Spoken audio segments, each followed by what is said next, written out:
I stare at the hand, don't want to touch it, feel like if I touch it, I'll absorb into him. I slap his hand away and scramble up on my own. Don't touch me. Randy doesn't flinch, doesn't blink, he just retracts the hand and checks an imaginary watch on his wrist. Boldness. Initiative. I like it. I'm putting a plus on your permanent record. Permanent? I ask, voice cracks, humiliating. Is that a joke? Can I go home now? Randy spins on his heel, follow me. It's time for the morning huddle. Walk back into the main office floor, legs feel like jelly, everyone is back at their desks typing, clacking keys, rhythm is synced, clack, clack, clack, enter. Clack, clack, clack, enter. It sounds like a marching army of insects. Randy leads me to a cluster of desks in the center team. Randy announces, clapping his hands, sound echoes weirdly too sharp. Meet our newest acquisition. Associate 8. Three heads turn, movements are jerky like bad animatronics. First one is a guy in a purple dress shirt, top button undone, tie loose, lean. Tall, face stuck in a permanent smirk, name tag. Says Jackson. He's leaning back in his ergonomic chair, so far it defies gravity. Chewing on a yellow pencil, crunch, crunch, he swallows a piece of the wood, fresh meat. Jackson says, doesn't look at me, looks at Randy. Does this one bounce? The last one didn't bounce. Randy laughs, a single, bark-like sound. Ha, classic Jackson humor, always pushing the envelope of HR guidelines. Second one is a woman, red hair, frizzy, wearing a patchwork cardigan that looks like it was knitted by a blind grandmother. Name tag. Says Regan. One of her eyes is twitching, rapid fire spasms. She smiles at me, it looks painful. Like the skin is too tight for her skull high. She whispers, welcome to the family. Ignore Jackson, he's just coping. She gestures to the empty desk next to her. Sit here, it's safe here. Safe from what?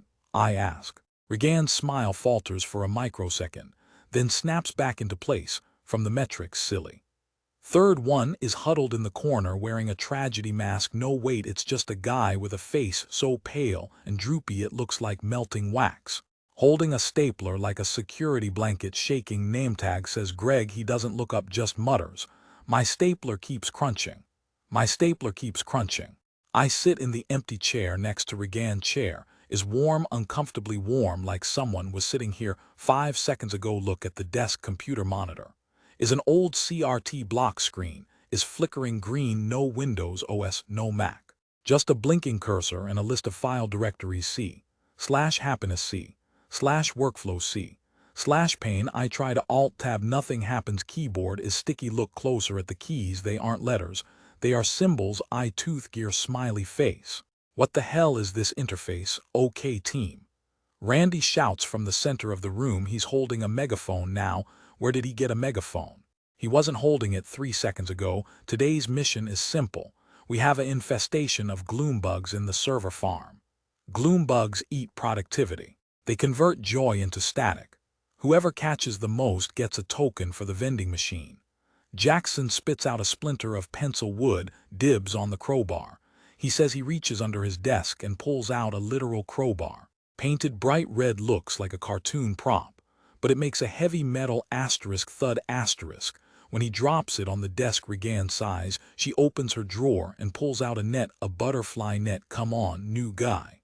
She says to me, her voice is tired. So incredibly tired, if we don't participate, Randy gets glitchy. Glitchy? I ask. Regan points to the ceiling. Look up, the ceiling tiles are shifting, breathing in and out, in and out. A black liquid starts to drip from the seam between 2 tiles, lands on Greg's shoulder. Sizzle. Greg screams. But it's a muted scream like he's underwater. Randy ignores it. Go. Go. Go. Maximize the synergy. Chaos erupts again. Everyone is running towards a door marked server farm. I sit frozen, brain can't process. This is a dream, has to be a dream, lucid nightmare caused by spicy burritos or carbon monoxide poisoning. Jackson walks past me. Whacks my monitor with his crowbar, screen cracks, sparks shower my lap. Move it, crybaby. He sneers. Unless you want to end up like Kaufman. Who's Kaufman? I yell after him. He doesn't answer, just vaults over a cubicle wall with impossible agility. Cartoon physics. My heart is racing so fast I feel dizzy. Regan grabs my arm. Her grip is iron, fingers digging into my bicep. You have to move. She hisses. Her nice facade drops, eyes wide with genuine terror. If you stay still, The cleanup crew thinks you're trash. Cleanup crew, just move. She drags me out of the chair. We run toward the server farm door, past a row of cubicles that look wrong. Textures are low-res, the fabric on the walls is blurry. Past a water cooler, the water inside isn't water, it's floating geometric shapes, cubes and pyramids swirling in blue liquid. Pass a window, glance outside, expecting to see the parking lot again. Or the city or anything real. It's just a JPEG of a blue sky with clouds, but the JPEG is tiled poorly. I can see the seam where the sky repeats cloud. Cloud. Seam. Cloud. Cloud. Nausea hits me like a truck. Vertigo. I stumble. Regan keeps pulling me. Don't look at the skybox. She warns, it gives you a headache. We burst through the doors into the server farm. It's not a room with computers, it's a playground. A literal children's indoor playground, plastic tubes, ball pits, slides. But everything is chrome and neon pink. The lighting is strobe effect, disorienting. Randy's voice booms from everywhere at once. Find the glooms. Squish the sadness. I see something scurrying near the ball pit. It looks like a black scribbled drawing, brought to life, jagged lines, vibrating frantically. It has big weeping eyes. It makes a sound like a dial-up modem. Connecting. Jackson leaps from a slide. Swings the crowbar. Asterisk. Whack. Asterisk. The scribble explodes into confetti. One for the scoreboard. He cheers. He does a Fortnite dance. I hate him immediately, viscerally, more than I've ever hated anyone. I back away, bump into a plastic tube structure. I'm not doing this, I mutter. I'm a grown man. I have a degree. I have a mortgage. Had a voice says, turn around. It's Regan. She's holding her butterfly net, looking sad. You asterisk had asterisk those things. Associate 8. Stop calling me that. I snap. My name is. Pause. Brain buffers. Search query. Name result. File not found. Panic spikes. Cold sweat. My name is. I grasp for it. Visualize my driver's license. The photo is there, but the text fields are blurred like someone spilled water on the ink mark. I try David. Sam. None of them taste right. Regan puts a hand on my shoulder. It hurts less if you stop trying to remember. She says softly, names are just metadata here. Useless data takes up space. Suddenly the ground shakes, a low rumble. The ball pit erupts, not a gloom bug, something bigger, a massive, tangled knot of wire. And static. It rises up roaring. The roar sounds like a corrupted MP3 file, played at max volume. Glitchy screeching. I cover my ears. The thing has a name tag embedded in its mass. Gary, accounts payable. Everyone freezes. Jackson stops dancing. Oh. He says, Gary's having a bad day. Randy floats down from the ceiling, literally floats, no wires, just hovering. Oh dear. Looks like Gary has abstracted his workflow. We have a code brown. I repeat, code brown. Randy snaps his fingers. A giant hole opens in the floor beneath Gary, a trapdoor to darkness. Gary claws at the plastic edges, screaming in digital distortion. Then falls. Gone. Trapdoor snaps shut. Floor is seamless again. Silence returns, only the sound of the fluorescent lights buzzing. Randy claps again. Crisis averted. Gary has been moved to the basement for reformatting. Now back to the gloom hunt. He flies away. I'm hyperventilating, staring at the spot where Gary vanished. He fell. Jackson walks over, pats me on the back hard. Relax, new guy. Gary was always a slacker. He just lost the plot. Happens to the weak ones. He leans in close, smell of artificial grape on his breath. You're not weak, are you? Associate 8. You look like you're about to crash. I shove him away. Get away from me. I look at Regan. She's staring at the floor, wringing her hands. Her cardigan is unraveling. A thread is loose. It's getting longer. Is he dead? I ask her. She looks up, eyes brimming with tears that don't fall. Worse. She whispers. He's in the cellar. Nobody comes back from the cellar. I look around the neon nightmare playground. Grown adults chasing scribble monsters, pretending this is normal, pretending they aren't terrified. I look at my hand. The trembling has stopped, replaced by a cold numbness. I need to get out, not the exit door. There was a trap. I need to find the source code. The manager's office. Something real. I spot a vent high up on the wall behind the slide. It's slightly ajar. Darkness inside. Real darkness, not shaded pixels, actual shadow. I look at Jackson, distracting Regan by tying her shoelaces together. I look at Randy, distracted by his own reflection in a chrome pillar. I make a decision. Screw the gloom bugs. Screw the metric's eye, start climbing the plastic tube, slippery smells like feet and cleaner. Reach the top, lunging for the vent, fingers brush the cold metal. Great, it's real metal, rust on the edges. I pull myself up, squeeze through the opening. Leaving the bright, loud, fake world behind, crawl into the cramped, dusty silence of the ventilation shaft. Be me crawling in the dark. Don't know my name, don't know where I am. But at least I'm not sorting bugs. I see a light at the end of the tunnel. Faint flickering move towards it. Hope is a dangerous drug, and I'm relapsing hard. Crawling through the guts of the building, knees scraping against galvanized steel, dust bunnies the size of rats drifting into my face, taste like iron and dead skin. The air up here is stagnant, heavy, like it hasn't been cycled since the 90s. I can still hear the distant, muffled music from below, that manic carnival organ loop. It's vibrating through the metal sheeting, bup bup bup bada bup bup. My brain is trying to sync my heartbeat to it. I force myself to breathe offbeat, rebellion in 4/4 time. The tunnel narrows, getting tighter. Claustrophobia starts tickling the back of my neck. I'm just a dataset in a tube, a packet of information trying to route around a firewall. Keep telling myself that it's just a game or a simulation or a hallucination induced by bad shellfish. Doesn't matter. Pain is real enough. Cramp in my left calf feels like a knotted wire. I stop to rub it. My hand feels strange. Plastic smooth. I can't feel the hair on my legs. Do I have hair on my legs? I try to remember what my legs looked like yesterday. Blank static, terror spikes. Push it down. Keep moving. Vent takes a sharp turn downwards, a vertical drop. Can't see the bottom, just a square of deeper blackness. Could be 10 feet, could be 10 miles. Gary fell into darkness. Maybe this is the chute to the cellar. Maybe I'm delivering myself straight to the recycling bin. I hesitate. Sweat slicking my palms inside these cartoonish gloves. From behind me, echoing through the vents, I hear Randy's voice, distorted by the acoustics. Who wants to play pin the tail on the void beast? Canned laughter follows, loud, aggressive. That settles it. I'd rather break my legs than hear that laugh again. I exhale and slide feet first into the hole. Falling stomach drops into my throat. Wind rushing past. I brace for impact, expecting concrete, expecting spikes. Thump. I land on carpet. Industrial, low pile, beige carpet. I roll to absorb the momentum hit.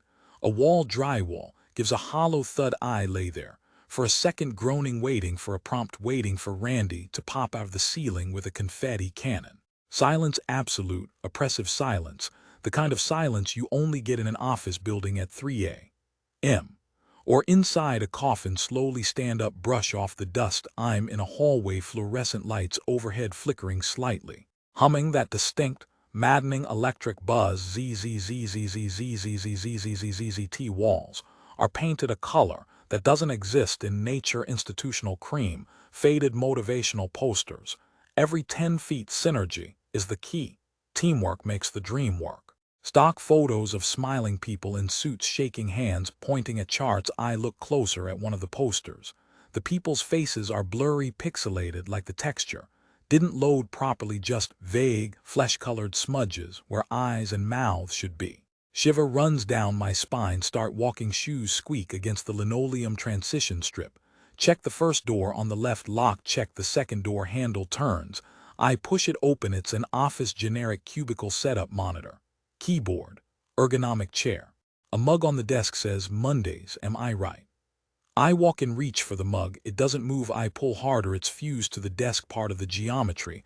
I touch the computer screen, cold glass, black reflection. I stare at myself. Jester hat wide, terrified eyes painted on, blush. I look ridiculous, a clown in a mausoleum. I try to turn the computer on, button clicks. Nothing happens. Check under the desk. No tower, no cables, just the monitor standing there. A prop. It's all props. Leave the room. Back in the hallway, start jogging. Need to find the exit, need to find the manager, need to find someone who isn't speaking in catchphrases. The hallway stretches out. It looks infinite. Vanishing point perspective. I pass a water cooler. Bubbles are frozen in place inside the tank. Suspended animation. Pass a printer. Paper tray is full of blank white sheets. I grab one. It's not paper, it's a solid block of white mesh shaped like a stack of paper. Can't separate a sheet. Frustration builds. I want to scream, but the silence is so heavy it feels like it would swallow the sound. Keep moving. Left turn, right turn, another left. The layout makes no sense. Rooms connect to rooms that shouldn't fit there. Non-Euclidean architecture, designed by a drunk architect or a lazy programmer. Suddenly a sign hanging from the ceiling, red letters glowing, exit my heart. Skips a beat, actual adrenaline, not the forced panic of the circus, real hope. I sprint towards it, door with a push bar, panic hardware. I slam my weight against it. It bursts open. I stumble through, expecting the parking lot, expecting fresh air, expecting the smell of exhaust and rain. Instead, I'm in another hallway. Identical to the first, beige walls, flickering lights, scratchy carpet. But the color is slightly off, more yellow, sickly, like the tint on an old monitor is broken. I look back. The door I just came through is gone, just a solid wall. Breathing, hitching, panic rising again. Okay. I whisper, voice sounds tinny, dead. Okay, just keep going. Layers. It has layers. Video game logic. Got to get through the labyrinth to get to the boss room. Got to be a pattern, always a pattern. I start running, ignoring the doors, ignoring the frozen water coolers. Just following the signs. Another exit sign. Turn left, another hallway. This one is tilted slightly uphill. Physics feeling floaty, like gravity is set to 0. 8. My steps are too bouncy. I crash into a filing cabinet. It tips over, doesn't make a crashing sound, just a dull thud. No papers spill out, it's empty, hollow. I scramble up, keep running past a window. Finally. A window. I rush to it, press my face against the glass, looking for the sky, looking for the ground outside. There is nothing, not blackness, not night, just void. A flat, gray expanse, infinite grid lines stretching out forever, floating in the distance. Are random assets, a giant stapler, a palm tree, a low-poly render of a sandwich spinning slowly in the nothingness. My brain tries to process the scale. Fails. Vertigo hits me like a truck. I stumble back, dry. Heaving, nothing comes up. Stomach is empty, always empty. I haven't eaten since I put the headset on. How long ago was that? Hours, days, years. Focus, don't look at the void, look at the hall. Find the exit. I see another door at the end of the corridor. This one is different, wood, mahogany, brass handle. Looks important, executive manager's office. This has to be it. I limp towards it, legs feel like jelly. Exhaustion is a heavy coat I can't take off. Reach the door, hand trembling as I reach for the knob, cold metal. Turn. It's unlocked. I push it open slowly, creaking sound effect plays, stock sound, door creak. 01. Wav. I step inside. It's an office, huge leather chair turned away from me, facing a wall of monitors. Screens are buzzing with code, cascading Greentext streams of data. Hello. I croak out, is anyone real? Chair spins around slowly, dramatic reveal. It's empty, no one in the chair, just a headset resting on the seat. A VR headset, looks exactly like the one I put on. My breath catches. I walk over to the screens, trying to read the text. It's gibberish, lorem ipsum dollar sit amit, repeated over and over thousands of times, scrolling endlessly. It's not code, it's filler, it's all filler. Rage boils up hot and blinding. I grab the keyboard, smash it against the desk. Keys fly everywhere, plastic shrapnel. I grab the monitor, heave it onto the floor, glass shatters, sparks fly. But the image on the screen doesn't die, the shattered pieces on the floor still glow, still scrolling. Lorem ipsum, even broken, it won't stop performing. I look at the wall behind the desk. There's a door, small, unassuming, painted to blend in with the wall. But the outline is visible, a service entrance. I scramble over the debris, claw at the handle. Locked. I kick it again and again. Shoe thuds against the wood splinters, not real wood, particle board. I punch through, tear the jagged pieces away, squeeze through the hole, expecting the server room, expecting the cables, expecting the truth. I fall out the other side, tumble onto soft, colorful foam. Bright lights blind me, carnival music blasts into my ears at 200% volume. Bup bup bup bada bup bup. I scramble up, shielding my eyes, blink away the spots. I'm back. I'm in the tent, standing in the ball pit. Right where I started, right where I spawned. The geography loop. The office was just a big circle, a hamster wheel. With fluorescent lights, Randy floats down from the ceiling, top hat, gleaming teeth, 2 white eyes misaligned. Associate 8, there you are. He booms, voice echoing in my skull. We were worried you'd clipped out of bounds. Naughty, naughty. Exploring the asset library is strictly prohibited. Jackson is leaning against a candy cane pillar, smirking, eating a digital apple that crunches too loudly. Told you, he says to Regan. Lost puppy always comes back. Regan looks at me, pity in her button eyes. She's holding a balloon animal. It's deflating. Did you find it? She whispers, barely audible over the music. Did you find the exit? I stare at them, chest heaving, throat raw, dust from the vents still on my stupid jester suit. I look at the exit door in the distance. The one marked exit in big neon letters, the one I ignored before. It mocks me. It's just a texture. I know that now. It's all just textures on a box. I open my mouth to scream, to tell them about the office, about the void, about the fake code, but my voice glitches, comes out as a honk, a loud, comical bicycle horn noise. Honk. Jackson laughs, eloquent. He says. Randy claps his hands, floating, detached hands. Wonderful storytelling. A gripping tale of rebellion and return. Now who's ready for the next activity? I'm thinking. Centrifugal force endurance testing. I sink to my knees in the plastic balls, surrounded by primary colors. The horror isn't that I'm trapped. The horror is that the cage is infinite. And it's stupid. It's so incredibly stupid. I look at my hands again. They're shaking, glitching slightly at the edges, flickering in and out of existence. Sanity bar blinking red. I let out a laugh. It sounds wet, hysterical. It's not a happy laugh. It's the sound of a hard drive failing. Be me. Associate 8, trapped in a clown suit. And I just realized the punchline is me. Randy snaps his fingers. The sound isn't a snap. It's a gunshot sample from a cartoon soundboard. Reality refracts like a shattered mirror.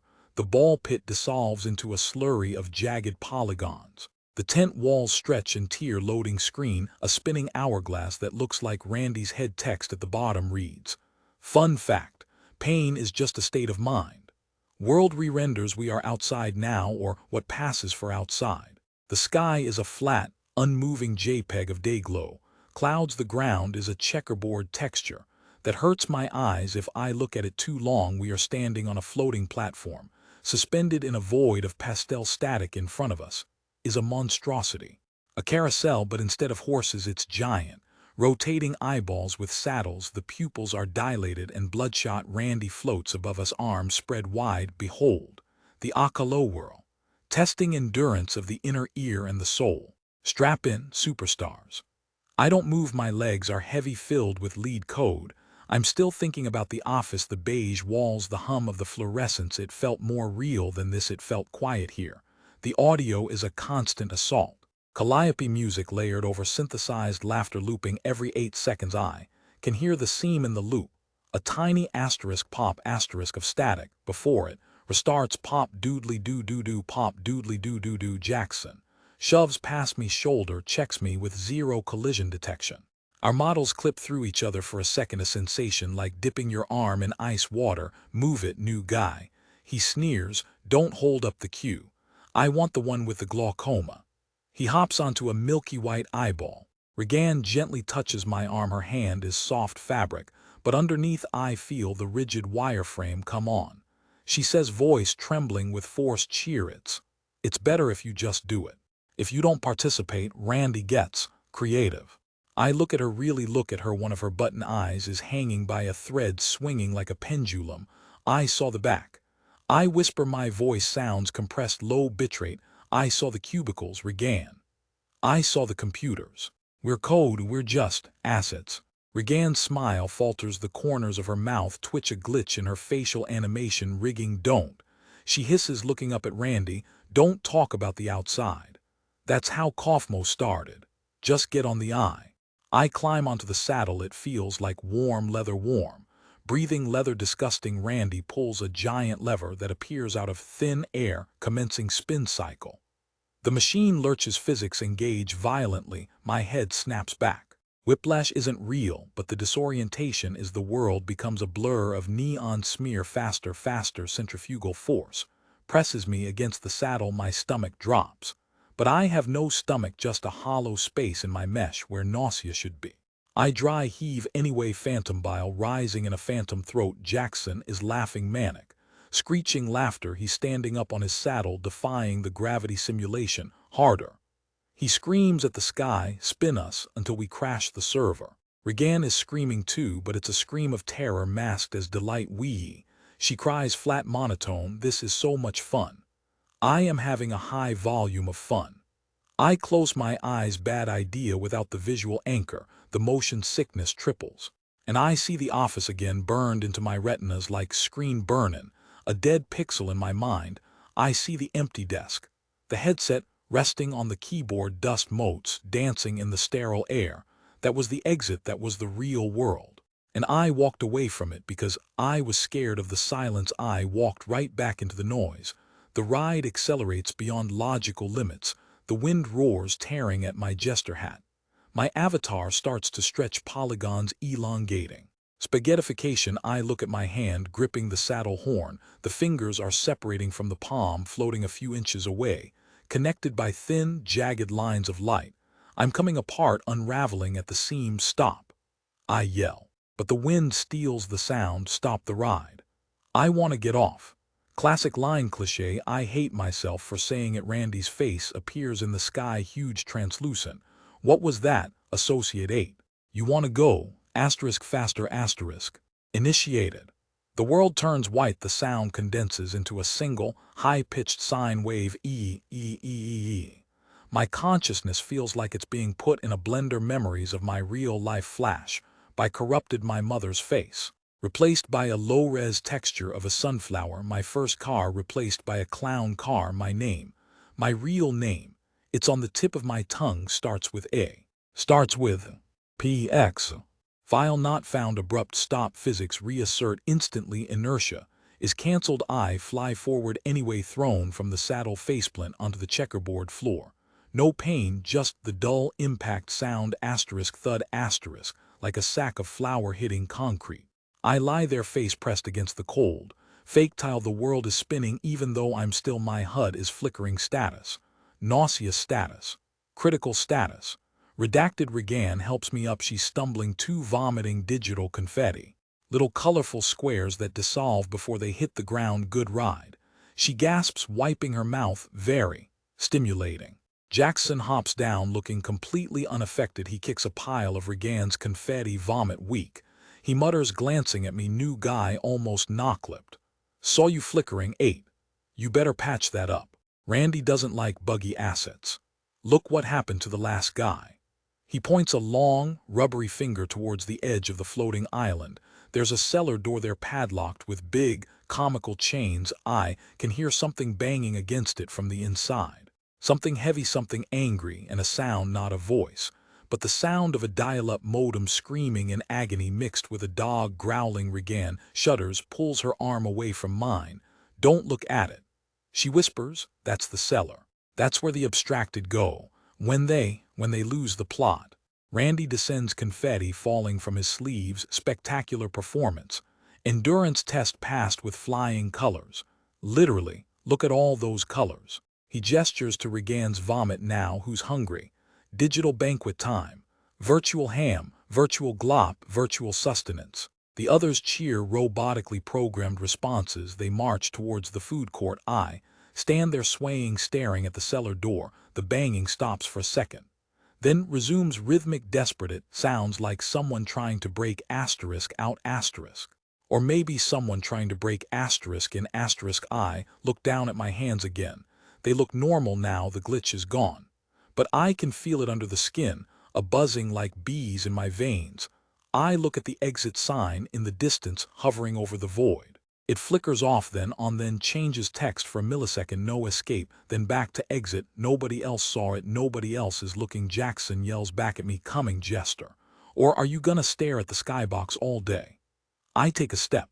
My foot sinks slightly into the floor texture, clipping just a little bit. I pull it free and follow them, walking like a toddler learning to use legs, walking towards the fake food to eat with my fake mouth, surrounded by fake friends. In a world that hates me, I open my inventory, empty. No items, no keys, no weapons, just a mirror. I look into it. The jester stares back, eyes wide, pupils like pinpricks, a manic, frozen grin painted on my face. I try to frown, the paint doesn't move. The avatar is smiling, even if I'm screaming inside. The avatar is always smiling. Walking feels like controlling a tank. Input lag is real. Every step takes a deliberate mental command. Lift left leg. Plant left leg. Lift right leg. My jester shoes squeak against the polished checkerboard floor. Squeak. Squeak, squeak. The sound is the same every time, same pitch, same volume. A looped audio file, designed to drive a man crazy within a week. We reach the banquet hall. It's an explosion of primary colors. The table is long, bending slightly in the middle like a fisheye lens. Randy floats to the head of the table. His top hat clips through the chandelier. Sit. Sit. Consume. He snaps his fingers. Platters materialize out of thin air with a asterisk pop asterisk sound. Effect roast chickens that look like plastic bowls of green sludge that shimmer with a metallic texture. Pictures of pixelated juice. I sit between Regan and the depressive mask girl. Regan is already eating, cutting into a steak with manic politeness. It's delicious, Randy. Really. Flavorful. She looks at me out of the corner of her button eye, pleading with me to play along. Don't upset the AI. Don't glitch out.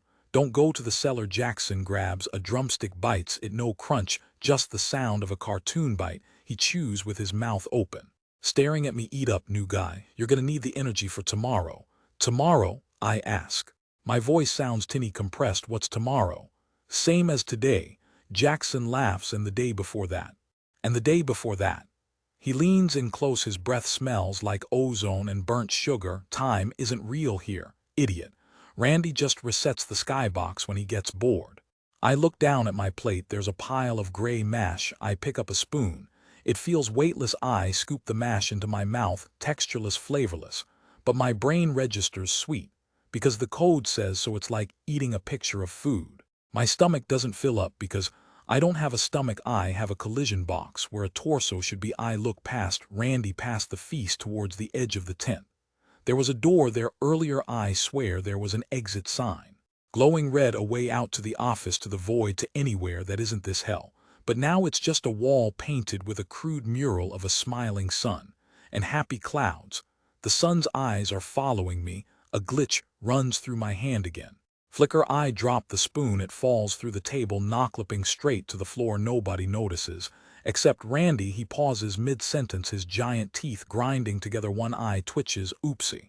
Loose geometry. Gotta keep things tidy. He snaps his fingers. The spoon reappears in my hand, welded to my fingers for a second before releasing. Are you having fun? 8. Randy looms over the table, his face inches from mine. Is the digital circus sufficiently amazing? Is your heart filled with whimsy? I look at Regan. She's trembling, stuffing plastic peas into her mouth to keep from screaming. I look at the cellar door in the distance. The banging has stopped. Total silence from the basement, which means whatever was down there is gone, or it's waiting. I look back at Randy. I try to say no. I try to say let me go. I try to say I had a name before this. But the script won't load. The dialogue tree is locked. My chest tightens. The panic rises like bile. A scream builds in my throat. Primal, terrified human. But when I open my mouth, a honk comes out. A cheerful, bouncy bicycle horn sound. Asterisk honk honk. Asterisk. The table erupts in laughter. Canned laughter. Audience applause from nowhere. Randy claps his hands. That's the spirit. A true performer. Welcome to the family. The music swells, that carnival theme looping louder, distorted bass accordions screeching like dying birds. The camera feels like it's pulling back, leaving me small at the table, surrounded by monsters in costumes, trapped in a hard drive, floating in a void I can't see. I stare straight ahead into the middle distance. My reflection is visible in a shiny silver platter. The jester is grinning, teeth, wide eyes, unblinking cheeks, flushed with painted joy. I am screaming, I am crying, I am begging for death. But the mirror only shows the smile. Static starts to creep into the edges of my vision. Darkness, closing in.